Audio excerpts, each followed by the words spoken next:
किसी की public image बहुत पावरफुल होती है, लेकिन उतनी ही नाजुक भी।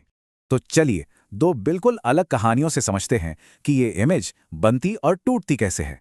एक है बाके, जिसने धोखे की नींव पर अपनी इमेज खड़ी की, और दूसरा है गोपाल, जिसकी सच्चाई दुनिया के सामने आई। उसने सोचा क्यों ना कामयाबी का एक ऐसा मुखौटा पहना जाए जो सबको धोखा दे दे। उसकी इमेज अपनी बनाई हुई नहीं थी, ये तो गांव वालों के अंधविश्वास का दिया हुआ एक दाग था। सवाल यह है कि इतने बड़े बदलाव की वजह क्या बनती है। कुछ के लिए ये एक सोचा समझा प्लान होता है। बाकी के मामले में वजह सीधी थी, लालच। उसे बस जल्दी से पैसा और रुतबा चाहिए था। और दूसरी कहानी में इमेज बदलने वाला कोई इंसान नहीं, बल्कि एक मायावी शक्ति है, छलावा। गोपाल के लिए ये कोई चॉइस नहीं थी, ये बदलाव तो पूरे गांव पर आई एक जानलेवा मुसीबत की वजह से हुआ। तो आखिर ये नई पहचानें बनाई कैसे गई? चलिए इनके तरीकों को देखते।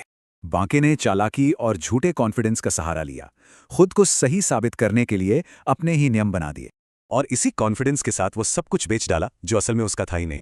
उधर छलावे ने एक बूढ़ी औरत का भेष बदला और एक शानदार दावत का लालच दिया। लेकिन गोपाल, उसने तो अपनी इमेज बदलने की कोई कोशिश ही नहीं की। उसका सच तो बस सामने आ गया। लेकिन कोई भी धोखा हमेशा नहीं चलता। देखते हैं जब ये भ्रम टूटता है तो क्या होता है। गांव वालों के लिए वो दावत का सपना एक झटके में एक भयानक ख्वाब में बदल गया। वो मददगार दिखने वाली बूढ़िया असल में जंगल की एक खतरनाक आत्मा थी। बांके का सच सामने आना इतना नाटकीय नहीं था, पर अंजाम तय था।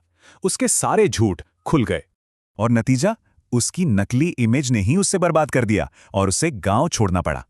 देखे गोपाल की असलियत और गांव वालों की सोच में कितना बड़ा फर्क था।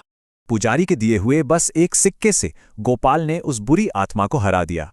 जब गोपाल की असली हिम्मत सामने आई तो वो रातों रात गांव का हीरो बन गया। तो देखिए, दोनों के अंजाम कितने अलग हैं। एक धोखे की वजह से भागा, दूसरा सच्चाई से हीरो बना। तो ये सवाल सोचने वाला है, किसी की इमेज असल में कौन बनाता है, उसके काम या लोगों की राय?